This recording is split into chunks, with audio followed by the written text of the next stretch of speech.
After ages and cycles of multiple diverse experiences in the gross world, the conscious soul again finds itself without any association or identification with forms.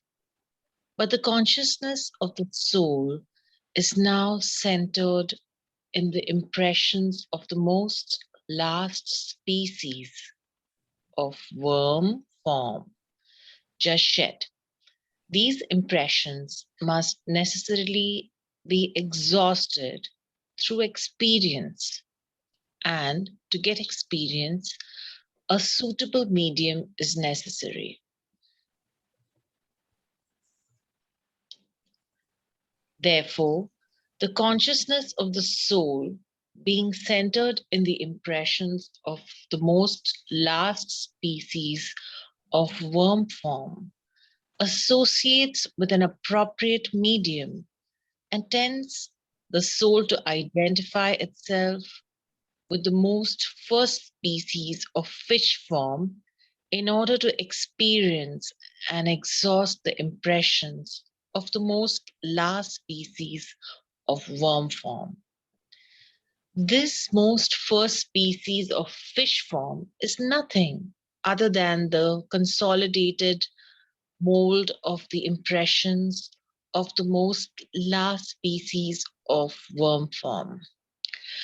As soon as the impressions of the most last species of the worm form are exhausted through experiences, the most first species of fish form is dropped or shed because the consciousness of the soul disassociates from the most first species, and the conscious soul no longer identifies itself with that species. Although the conscious soul is now once again temporarily without form, yet the consciousness of the soul is centered in the impressions of the most first species of fish form. In order to experience these impressions of the most first species of fish form, the consciousness of the soul associates itself with a suitable medium and tends the conscious soul to identify itself as the most next species of fish form. The species is nothing but the consolidated mold of the impressions of the most first species of fish form. After ages and cycles, and after innumerable varied impressions of diverse species of fish forms are experienced and exhausted, the consciousness of the soul eventually associates itself with the most last species of fish form in order to experience and exhaust all the impressions of the most last but one species of fish form. Thus, the fish conscious soul, identifying with varied species of the fish form, experiences in the gross world that it is a living creature in water, a vertebrate endowed with life, sensation and voluntary motion, an animate creature with limbs, if any, modified into fins, and that it has a struggle for sustenance and for survival. The fish conscious soul does not experience an upright, erect stand, but it experiences itself as a recumbent that can never hold its head high and erect and assert an upright stand in the gross world. The fish conscious soul eventually sheds or drops its identity with the most last species of fish form. As soon as the consciousness of the soul has experienced and exhausted all the impressions of the most last but one species of fish form. Thus, the conscious soul once again finds itself without identification with any form. But the consciousness of the soul is conscious of impressions of the most last species of fish form. These impressions of the most last species of fish form must be experienced and exhausted, and therefore the consciousness of the soul now associates with another subtle medium, and thus tends, Suitable medium. with another suitable medium, and thus tends the soul to identify itself with the most first species of bird form, which is but the consolidated mold of the impressions of the most last species of fish form. In the most first species of bird form, the consciousness of soul experiences and exhausts. Sorry, I'm can we just. sorry, I hit the wrong key. Let's see. Um, I don't know. oh, I see. We went back a page. Pardon. I'm so sorry. Um, we are up to bird. Yeah, we were at the bird. How about from here?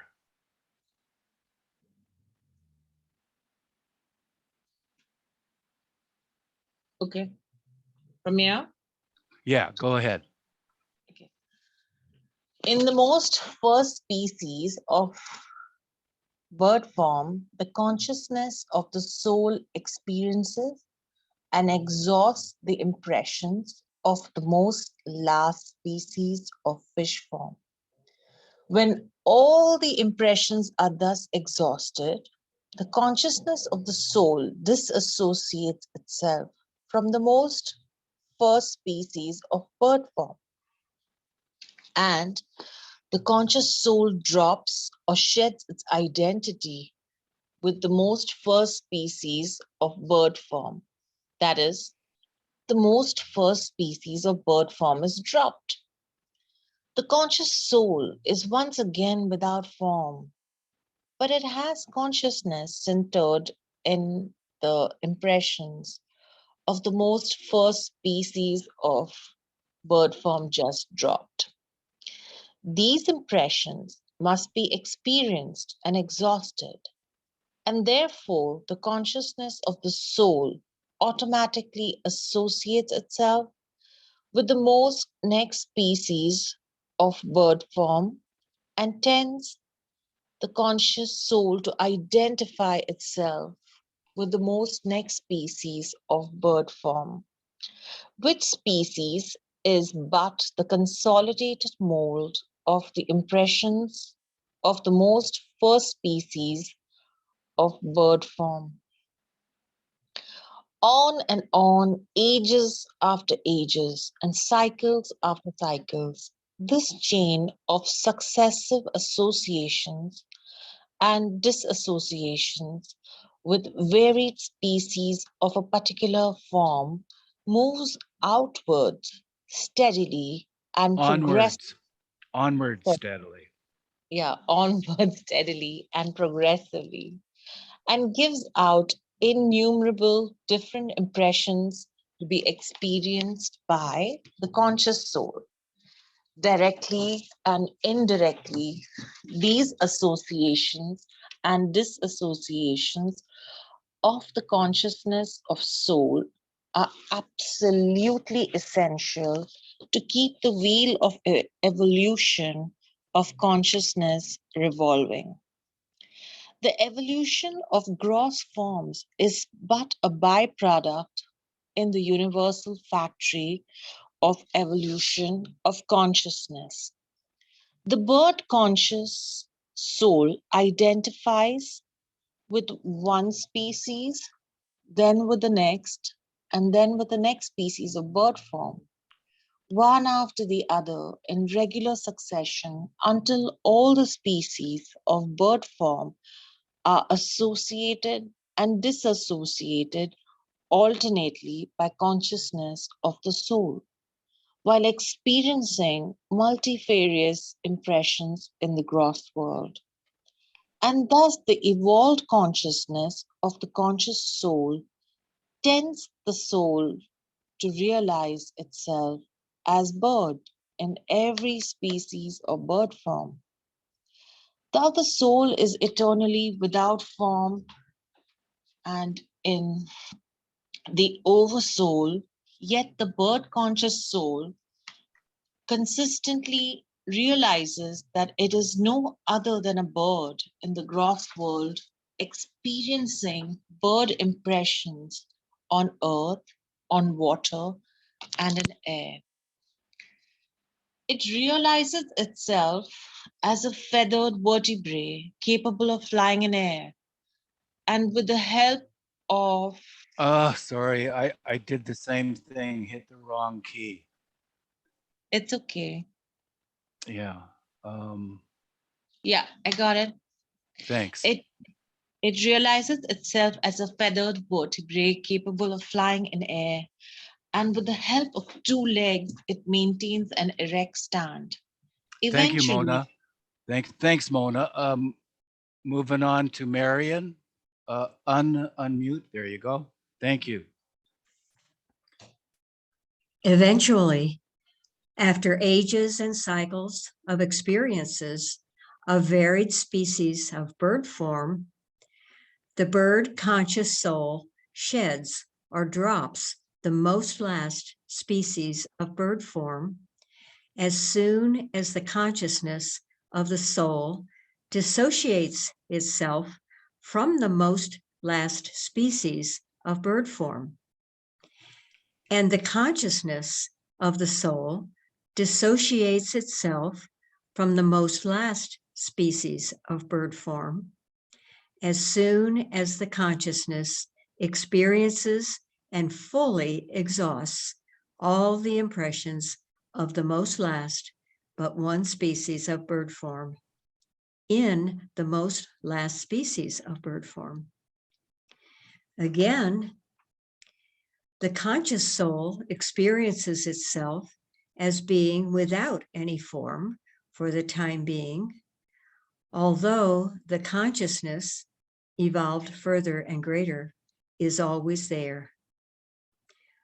Once consciousness is achieved by the soul, this consciousness goes on evolving more and more and can never be lost or devolved. This consciousness of the soul without form now gets centralized in the impressions of the most last species of bird form just dropped. These impressions must necessarily be spent or exhausted by the consciousness of the soul. Therefore, consciousness associates itself with a suitable medium and thus tends the conscious soul to identify itself with the most first species of animal form. Through this most first species of animal form, the consciousness of the soul experiences the impressions of the most last species of bird form that was dropped or from which it was dissociated. This most first species of animal form is nothing other than the consolidated mold of the impressions of the most last species of bird form shed. After innumerable and diverse experiences of the impressions of the most last species of bird form through the form of the most first species of animal form, the consciousness of the soul completely exhausts the impressions of the most last species of bird form and then automatically dissociates itself from identification with the most first species of animal form. In this manner, the form of that species is shed by the conscious soul, or the form of that species is said to have dropped or died. Again, the conscious soul, with greater evolved consciousness, finds itself without a form. Although the consciousness of the soul is centered in the impressions of the form, just discarded and dropped, of the most first species of animal form. These impressions of the form, just dropped, of the most first species of animal form, must be experienced or exhausted by the consciousness of the soul, so that the conscious soul should not be aware of any impressions of any form, but be conscious only of the reality of its own infinite, eternal state, without forms or impressions, and through knowledge, experience the oversoul. Throughout the travail of the soul to gain that consciousness for itself, which would make it realize the reality of itself, the conscious soul goes on and on in an apparently unending chain, with its consciousness endeavoring ceaselessly to experience and exhaust all impressions that centralize the consciousness of the soul, deviating this consciousness from the reality of the eternal and infinite state of the self, eternally in the oversoul, to the consciousness of duality, of illusion of the gross world. Thus, the consciousness of the soul, in an effort to gain consciousness of the reality of the self, is consistently shrouded in an envelope of ignorance. Therefore, in order that the consciousness of the soul should experience and thus exhaust the impressions of the most first species of animal form, the consciousness of the soul now associates automatically with an appropriate medium which will permit and aid it to experience the impressions of the most first species of animal form. This association of the consciousness of the soul perforce tends the conscious soul to identify itself with the most next species of animal form. This most next species of animal form is no other than the consolidated mold of the impressions of the most first species of animal form. As soon as the impressions are experienced and exhausted through the most next species of animal form, this species is dropped by the conscious soul. The soul, once again, experiences that it is not identified with any gross form of the gross world. When the animal conscious soul is without any form, the consciousness of the soul is centered in the impressions of the most next species of animal form just dropped or shed. These impressions must also be experienced in order that they may be exhausted. And therefore, the consciousness of the soul automatically associates itself with another medium, and this perforce tends the conscious soul to identify itself with the most next to the next species of animal form. After ages and cycles of varied and innumerable associations with and associations from diverse species of animal form, the consciousness of the soul eventually associates itself with that medium, which tends the conscious soul to identify itself as being the most last of the last species of animal form. All throughout the experiences of the animal conscious soul, the soul identified itself through its consciousness with varied species of animals in the gross world, in water, on earth, and below the surface of the earth, and realized the experiences of an inanimate creature, And usually animate. animate, thank you, of an animate creature, usually as a quadrupedal organized being, endowed with life, sensation, and voluntary motion, and which all the while had to struggle for sustenance and survival, sometimes as an herbivorous creature and sometimes as a carnivorous creature.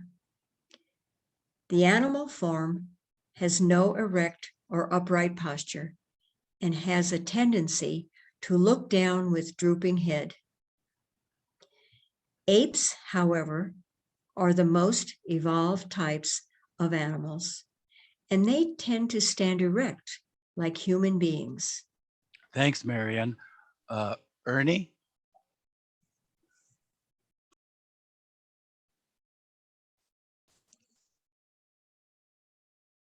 Ultimately, after ages and cycles, when all the impressions of the most last but one species of animal form are experienced and exhausted through the medium of the most last species of animal form, the consciousness of the soul dissociates itself from the most last species of animal form. And the conscious soul is no longer identifies itself with this most last species of animal form. This form is dissociated by the consciousness of the soul and is dropped or shed.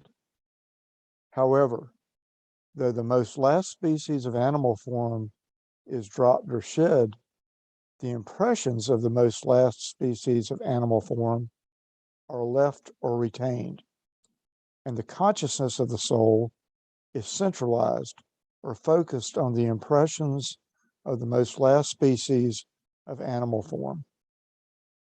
The conscious soul is once again without form. These impressions must necessarily be experienced and exhausted, and hence the consciousness of the soul now associates itself with another suitable medium, and the soul perforce tends to identify itself through its own consciousness with the most first human form. This human form is no other than the consolidated mold or cast of the impressions of the most last species of animal form. Through the most first human form, the consciousness of the soul experiences and exhausts the impressions of the most last species of animal form. When all the impressions of the most last species of the animal form are experienced and exhausted by the consciousness of the soul, then the consciousness of the soul dissociates itself from the most first human form, and the conscious soul automatically drops or sheds the body association. This is called the death of the most first human form.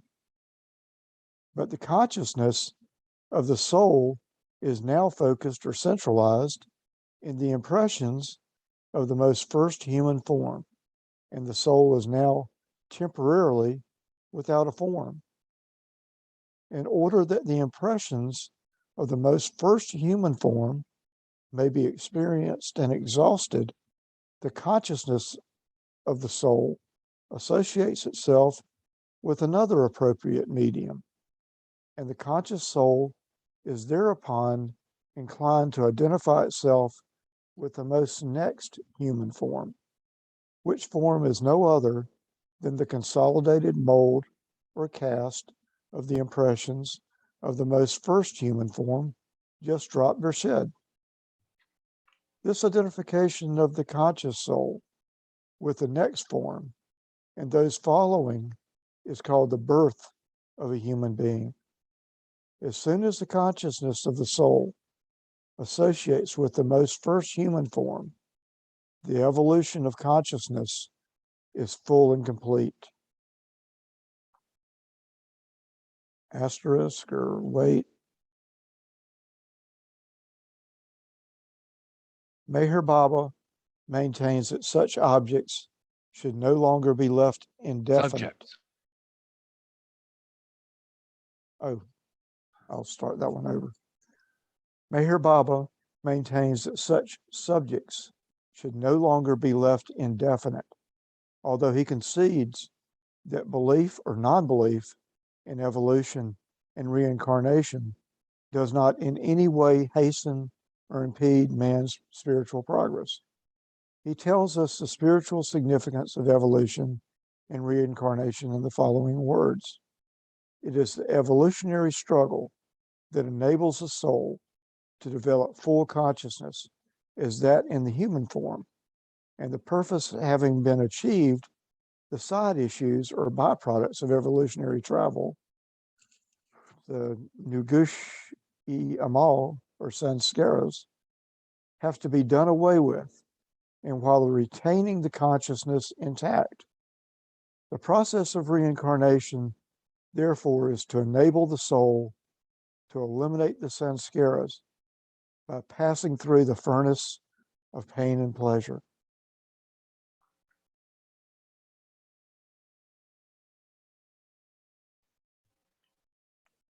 Because the consciousness of the soul is fully developed in human form, the evolution of form is also complete. And no new higher forms are now evolved once the conscious soul identifies itself with the most first human form. In short, in human form, the consciousness of the soul is full and complete. The process of the evolution of consciousness is brought to a standstill. The human form is the highest and the most sublime form evolved during the evolution of consciousness. Hence, in the human being, consciousness is fully developed, and the form molded and cast after ages and cycles is the most perfect form or medium.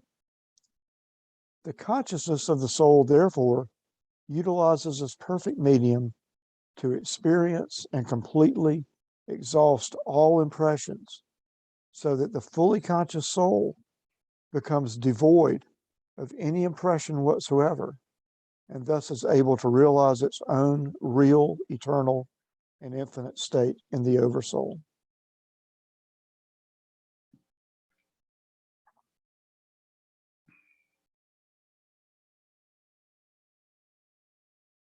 Part Continue 3. with part 3. Yeah, thank you. Okay. Characteristics of the different kingdoms. To achieve complete development of consciousness in the human form, the evolutionary process had to take 7 major leaps. From stone to metal, from metal to vegetable, from vegetable to worm, from worm to fish, from fish to bird, from bird to animal, and finally, from animal to the human being, each possessing different characteristics. Characteristics of the kingdom of stones and the kingdom of metals. In the stone forms and metal forms, The soul has its initial experiences of the gross world. The kingdom of metals, like the kingdom of stones, is inorganic and solid. Both kingdoms include within their range a rich variety of species. In the solid states of stones and metals, life and energy are dormant. Therefore, they are regarded as inanimate. The stone forms and metal forms cannot move about by themselves. They have no voluntary motion. For this reason, the consciousness, which associates itself with these forms, tends to assert itself through a recumbent horizontal position rather than through an erect position or vertical upright stand in the gross world. Characteristics of the vegetable kingdom. In the vegetable kingdom, consciousness realizes itself as half animate and half inanimate. The increased consciousness of the vegetable form asserts its existence in the gross world through an upright or erect stand. The vegetable forms have to take the help of some other things, such as earth or rock, for maintaining an erect position. They can neither stand by themselves nor move voluntarily from place to place, since they are rooted in one spot. Characteristics of the kingdom of worms. In worm consciousness, the soul gathers experiences of voluntary movement. It experiences itself as animate. In its travail to gain more and further consciousness, the worm conscious soul experiences itself in the gross world, first as an invertebrate and later as a vertebrate, and goes on creeping in diverse species of worms. Voluntary movements are made by crawling by means of pairs of legs, sometimes by multiple pairs of legs, and sometimes by pairs of legs and pairs of wings. Worms may have surfaces that are hairy, smooth, silky, rough, or scaly. The worm goes through a struggle for existence and survival as an endowed with sensation and life. Sometimes it is an amphibian. It has not only voluntary movement on earth, but has also mobility in water. For the purpose of this explanation, the worm form includes all worms, insects, reptiles, and amphibia of their species. Even when they have legs and wings, they have a tendency to crawl, and they are distinct from birds and from quadruped animals. The worm form is recumbent, has no upright or erect stand, and is prone to lie prostrate. Thank you, Ernie. Mahu,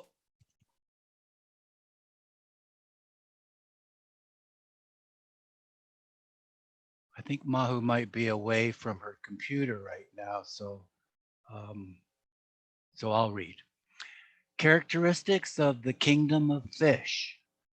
The fish conscious soul identifies itself with varied species of fish and experiences the gross world as a living creature in water, a vertebrate endowed with life and sensation and voluntary motion, and has fins. It goes through a struggle for sustenance and survival. The fish-conscious soul does not assert its existence in the gross world through an erect stand, but experiences itself as recumbent, never holding its head high and erect. Characteristics of the kingdom of birds. The bird form enriches, enlightens consciousness with new experiences, since, as a feathered vertebrate, it is capable of flying in the air and with the help of its two legs, of maintaining an erect stand in the gross world. Characteristics of the kingdom of animals. The animal form brings to consciousness further expansion, since it can yield new experiences through the greater varieties existing in the kingdom of animals. Endowed with life, sensation, and power of voluntary locomotion, quadruped animals have to face a struggle for existence and survival. They are sometimes herbivorous and sometimes carnivorous.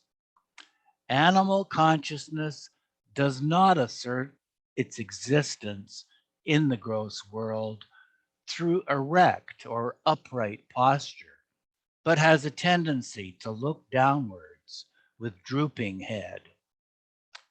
Apes, however, are the most evolved type of animals, and they tend to stand erect like human beings.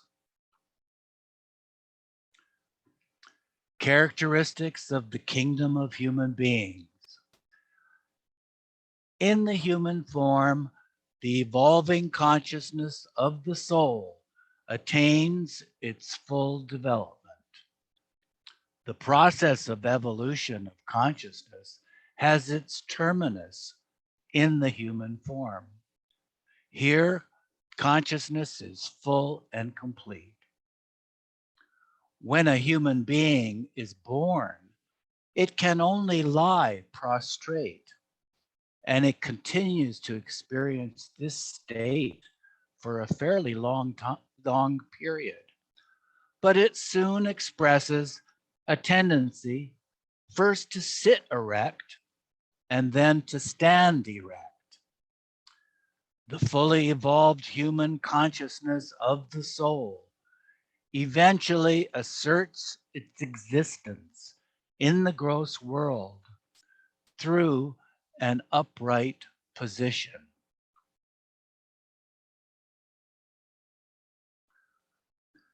The ascending soul. I died as mineral and became a plant. I died as plant and rose to animal. I died as animal and I was man. Why should I fear? When was I less by dying? Yet, once more, I shall die as man, to soar with angels blessed. But even from angelhood, I must pass on. All except God doth perish. When I have sacrificed my angel soul, I shall become what no mind ever conceived.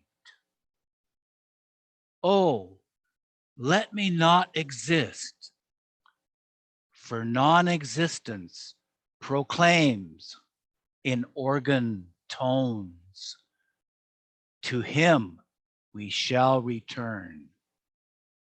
That was by Rumi. Do you want me to read the Farsi version of it? The Love you original to. version? Yes, please. Okay.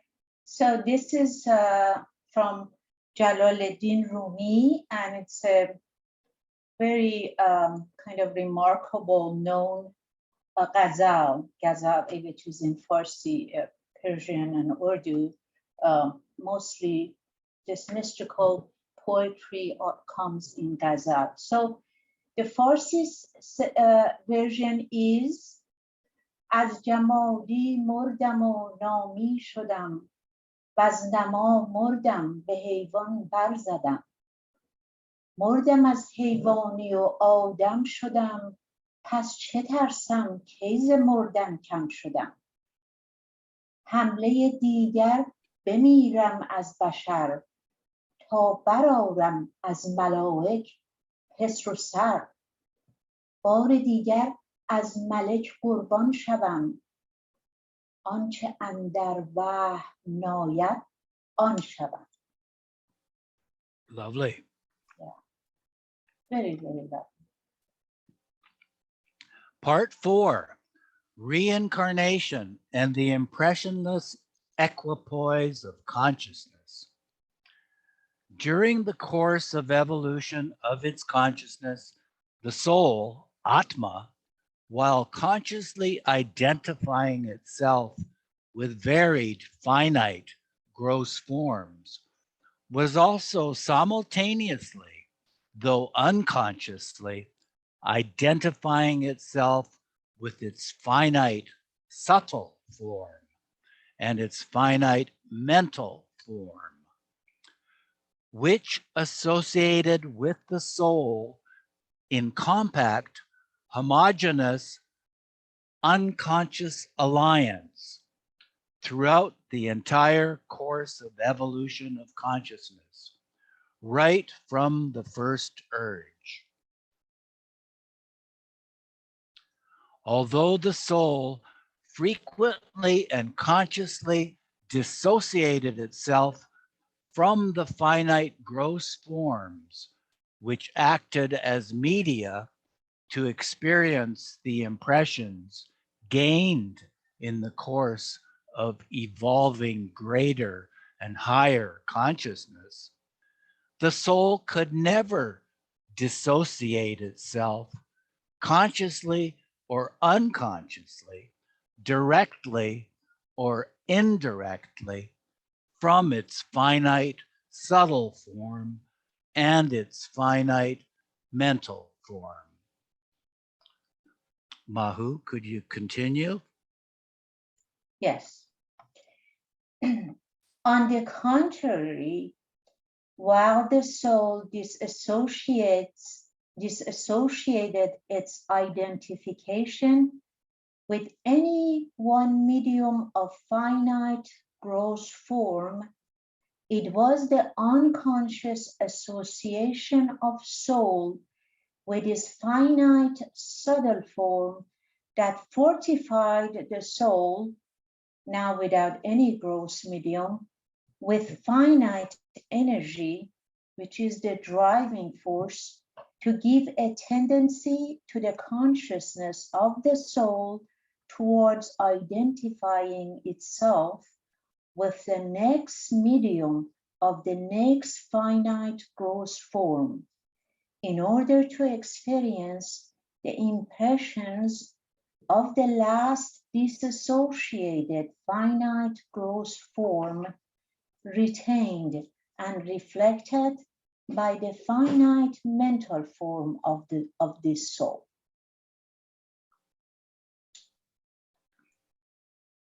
It is but natural that, together with the evolution of higher and greater consciousness of soul, the evolution of the finite subtle form of soul also takes place to fortify the soul with greater finite energy to incline the consciousness of the more and more gross conscious soul to identify itself with higher and higher types of finite gross forms evolved by the impressions of the last lower finite gross form.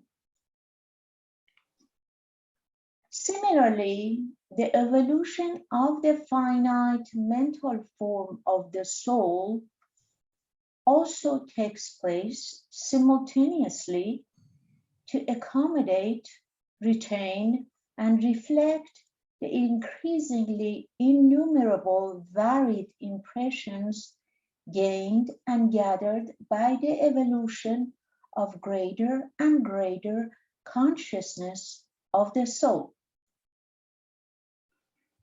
Thus, it is that when the soul tends to identify itself with varied aspects of vegetable forms. Varied species. I'm sorry, okay. I read this again.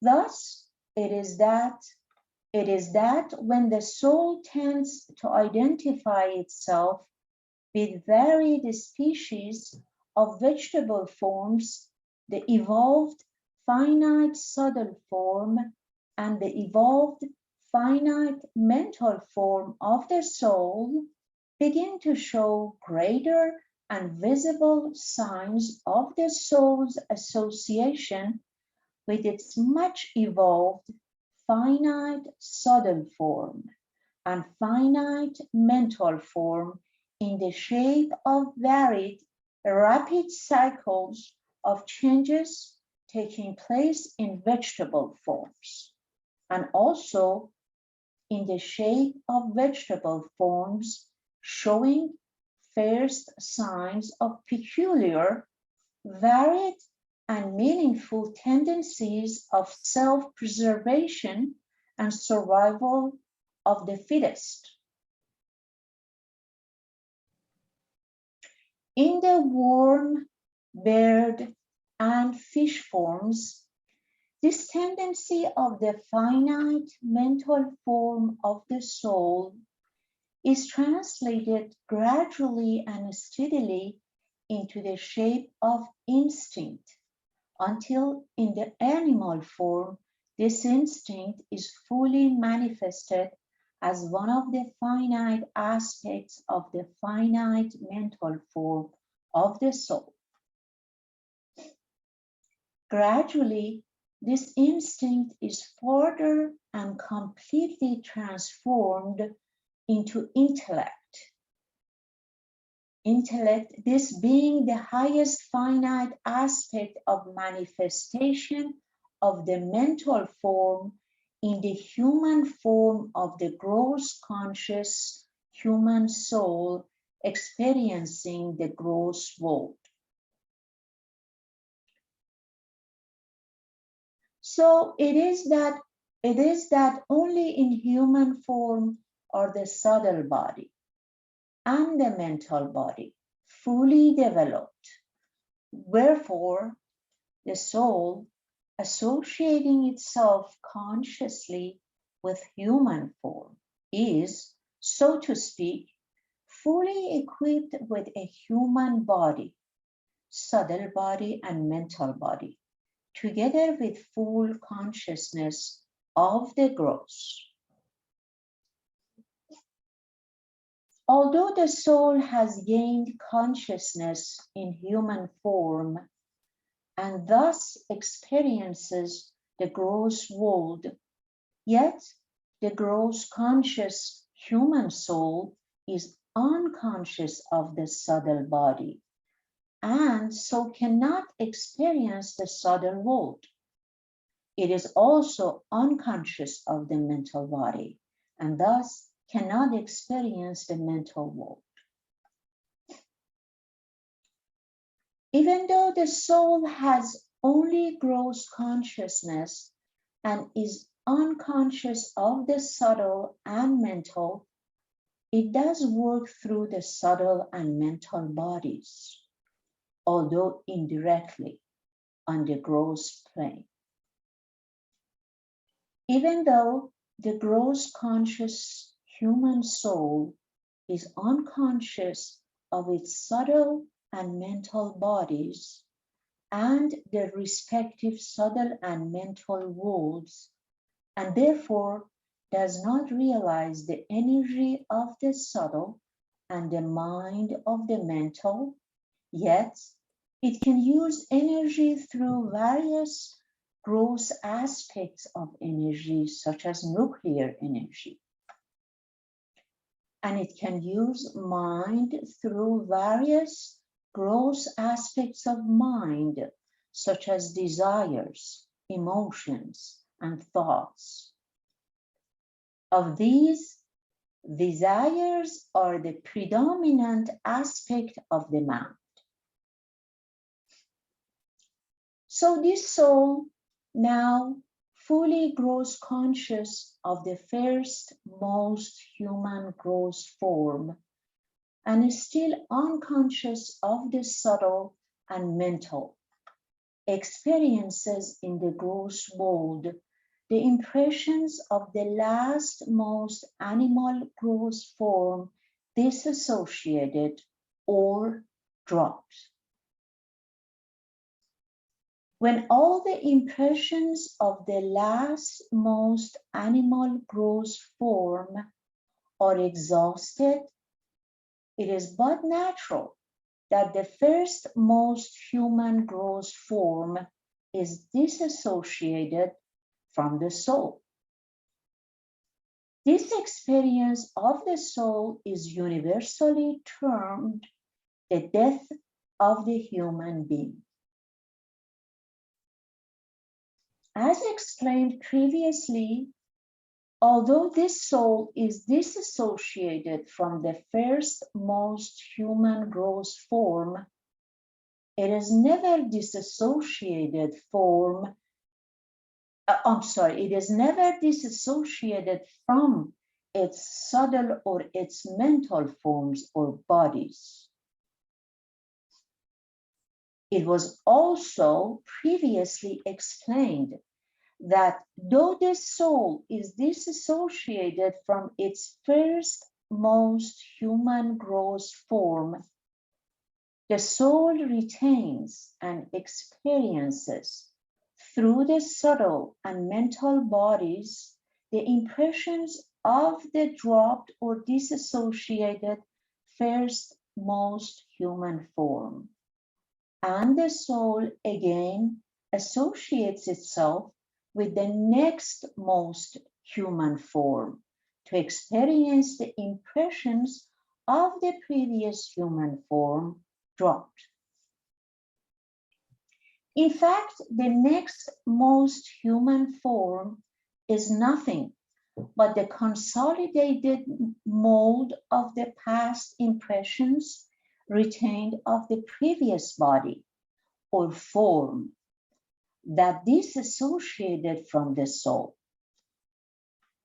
Thus, the association of the soul with the next most human form is called universally the birth of a human being. So thanks, Mahu. Anne Elizabeth, please. The apparent gap between the death and the birth of a human being is that period in which the gross conscious soul, in its association with its fully developed subtle and mental bodies, has experiences of the predominant counterpart of the opposite impressions gathered by the recently dissociated human form. This state of the soul, in the apparent gap between death and birth, is generally called hell or heaven. And this process of intermittent association and dissociation of consciousness of the conscious soul in human form, now fully conscious, is termed the reincarnation process. If the predominant counterpart of the impressions of opposites, such as virtue and vice, good and evil, male and female, etc., as experienced by the soul, now associated only with the subtle and mental, is of virtue or goodness, that is, the positive aspect of the opposite impressions, then the soul is said to be in heaven. If it is of vice or evil, that is, the negative aspect of opposite impressions, then the soul is said to be in hell. The states of heaven and hell are nothing but states of intensive experiences of the consciousness of the soul, experiencing either of the predominant counterparts of the opposite impressions, while the soul is dissociated from the human body or form. Gross human body. While the soul is dissociated from the gross human body or form. The soul itself does not go to heaven or hell, as is the general belief, because it is eternally infinite and eternally in the oversoul. It is the consciousness of the soul which experiences the impressions.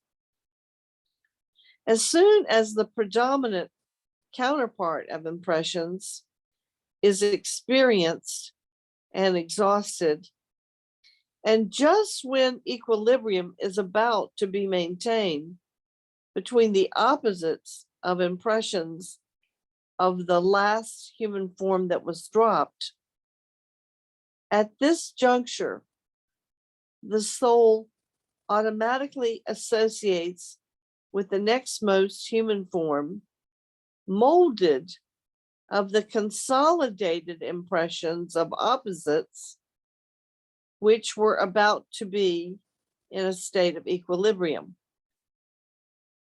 Thus, the gross consciousness of the soul, after experiencing either heaven or hell, associates with the next human form, takes another birth, to experience and exhaust the residual opposite impressions of the last birth. As has already been said, this next human form of the soul is nothing but the consolidated mold of the residual opposite impressions of the last form. It is in this manner that an apparently unending chain of births and deaths of human forms or beings continues to form and dwindle. This is the course of reincarnation in human forms of the soul after it has gained full gross consciousness through the whole series of evolution of the gross consciousness. Right from the unconscious state of the soul, comparable to the deep sleep state of man, until it has gained full gross consciousness, comparable to the wide open eyes of man in the awake state. While experiencing the gross world, the soul is one, indivisible, infinite, formless, and is eternally in the oversoul. Throughout the whole process of evolution, reincarnation was an absolutely spontaneous outcome of the first urge, manifested in the unconscious soul to become conscious of its eternal and infinite self. As has been mentioned already, we can now understand that the cycle of evolution of consciousness of soul evolved further and greater consciousness, together with the evolution of forms of higher and higher types, while exhausting the impressions of the dissociated forms of lower types. Thus, the evolution of consciousness of soul apparently causes the soul to identify itself with and gather varied innumerable impressions of higher and higher gross species of forms of the gross world. The clean cut and major concrete gross forms after the first 7 major, most abstract gaseous and fluid forms with which the consciousness of the soul associated with every leap of greater and greater consciousness are separated by the 7 leaps from stone to metal, from metal to vegetable, from vegetable to worm, from worm to fish, from fish to bird, from bird to animal, and lastly, from animal to human being.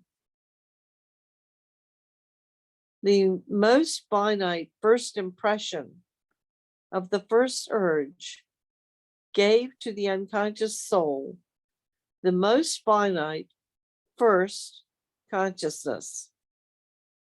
Gradually, varied impressions gained greater infinite consciousness for the soul, and Greater eventually, finite consciousness.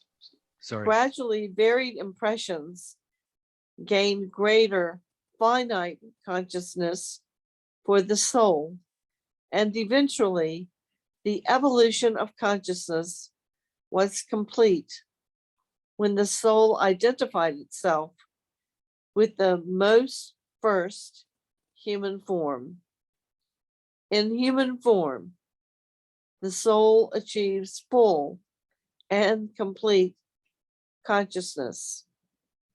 Therefore, the soul, having now gained full and complete consciousness in human form, does not need any more or any other higher forms to evolve consciousness.